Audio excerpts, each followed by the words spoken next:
बऱ्याच वेळा क्लायंटची इच्छा असते बरं इन्व्हेस्टमेंट करायची, पण काही सिग्नल दिसले ना की लक्षात येतं की अरे बाबा, या व्यक्तीची फक्त इच्छा आहे, ही व्यक्ती अजून इन्व्हेस्टमेंटसाठी तयारच नाही झालेली. तर हे सिग्नल्स कुठले आहेत हे ओळखायचे.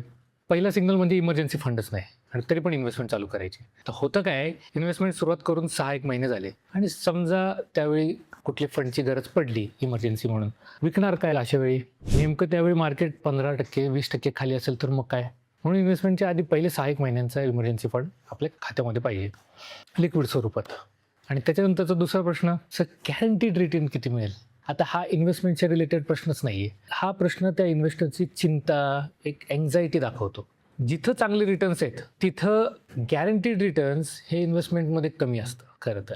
आणि जिथे गॅरंटीड रिटर्न्स हे चांगले गॅरंटीड रिटर्न्स दाखवतात, ते बहुतेक वेळा ते स्कॅमच असतं. अशा क्लायंटचं होतं काय, की कुठेतरी 5-7 महिन्यात, वर्षभरात मार्केट कुठेतरी थोडंसं करेक्शन दाखवतं आणि ह्या व्यक्ती पहिले पॅनिक होतात आणि मग सगळं बॉटमला सेल करून टाकतात. अशा वेळी लॉस काय मार्केटने केला का? तर नाही. इथं ते त्या व्यक्तीचं बिहेवियरच त्याचं शत्रू झालं. म्हणून रिस्क ही इन्व्हेस्टमेंट सुरू करण्याच्या आधी शिकण्याची गोष्ट आहे. आणि तिसरा प्रश्न, सर 7-8 महिन्यात पैसे लागणार आहेत, पण रिटर्न्स आपल्याला दाबून पाहिजेत. आता ही स्ट्रॅटेजी नाही आहे, ही फक्त होप आहे. कारण 6 महिन्यानंतर मार्केट अप असेल, डाऊन असेल, कोणी ट्रम्प बाबा येऊन आणखी काहीतरी उद्योग करून गेला असेल, कोणाला माहिती आहे ते.